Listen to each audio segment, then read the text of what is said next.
Boss Malayalam season 6-ൽ top 6 വരെ എത്തിയ മത്സരാർത്ഥിയായിരുന്നു serial താരം കൂടിയായ ശ്രീതു. തുടക്കം മുതൽ തന്നെ ശ്രീതുവിന് നല്ല പിന്തുണയാണ് ഷോയിൽ ലഭിച്ചിരുന്നത്. അർജുനൊപ്പമുള്ള ശ്രീതു കോംബോയെല്ലാം ഷോയിൽ വലിയ രീതിയിൽ ആഘോഷിക്കപ്പെട്ടു. ഇരുവരും തമ്മിൽ പ്രണയമാണെന്ന തരത്തിലായിരുന്നു പുറത്തുള്ള ചർച്ചകൾ. ഇപ്പോഴിതാ തങ്ങളുടെ അടുപ്പത്തെക്കുറിച്ചും എങ്ങനെയാണ് അർജുനുമായി സൗഹൃദത്തിലെത്തിയത് എന്നുമെല്ലാം പറയുകയാണ് ശ്രീതു.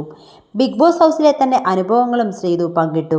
താരത്തിൻ്റെ വാക്കുകൾ ഇങ്ങനെയാണ്: എന്തെങ്കിലും ചെയ്യണമെന്ന് കരുതി പ്ലാൻ ചെയ്തല്ല ബിഗ് ബോസ് ഹൗസിലേക്ക് പോയത്. പുറത്തുള്ളത് പോലെ ജോളിയായി ഇരിക്കാമെന്ന് തന്നെയാണ് ആഗ്രഹിച്ചത്. ഷോ കഴിഞ്ഞപ്പോൾ ഇത്രയും സ്നേഹവും സ്വീകാര്യതയും ലഭിക്കുമെന്ന് പ്രതീക്ഷിച്ചിരുന്നില്ല. ബിഗ് ബോസിൽ പോയാൽ നെഗറ്റീവും പോസിറ്റീവും ഉണ്ടാകും. ബിഗ് ബോസിലേക്ക് കോൾ വന്നപ്പോൾ പോയി അത് എക്സ്പീരിയൻസ് ചെയ്യാമെന്ന് കരുതി. അത് വേറൊരു ലോകമാണ്. ബിഗ് ബോസിൽ പോയാലേ അത് മനസ്സിലാകൂ എന്തുകൊണ്ടാണ് അവിടെയുള്ള ആളുകൾ ഇങ്ങനെയൊക്കെ പെരുമാറുന്നതെന്ന്. എവിക്ഷൻ തന്നെയായിരുന്നു ബിഗ് ബോസിലെ ഏറ്റവും വേദന തോന്നിയ നിമിഷം. ടോപ്പ് 5 വരണം എന്ന് അത്രയും ആഗ്രഹമുണ്ടായിരുന്നു. ഞാൻ എവിക്റ്റഡായി പോകുമെന്ന് ഒരിക്കലും പ്രതീക്ഷിച്ചിരുന്നില്ല. അത്രയും ആത്മവിശ്വാസത്തിലായിരുന്നു.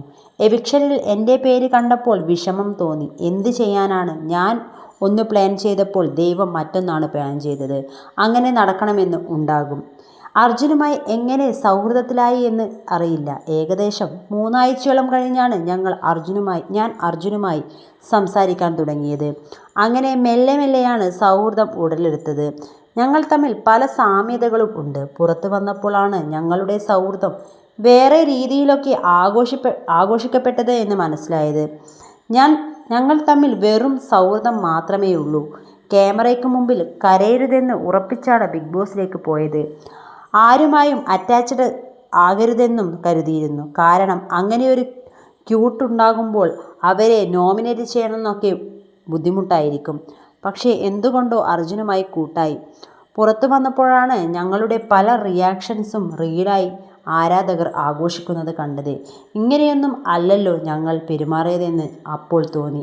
ശരിക്കും ആ റീലൊക്കെ കണ്ടപ്പോൾ ചിരിയാണ് വന്നത്. ബിഗ് ബോസിൽ തനിച്ച് നിൽക്കുക എളുപ്പമല്ല. നമുക്കൊരു സപ്പോർട്ട് സിസ്റ്റം വേണം. ഇല്ലെങ്കിൽ നമ്മൾ ഡിപ്രഷനിലേക്ക് പോയേക്കാം.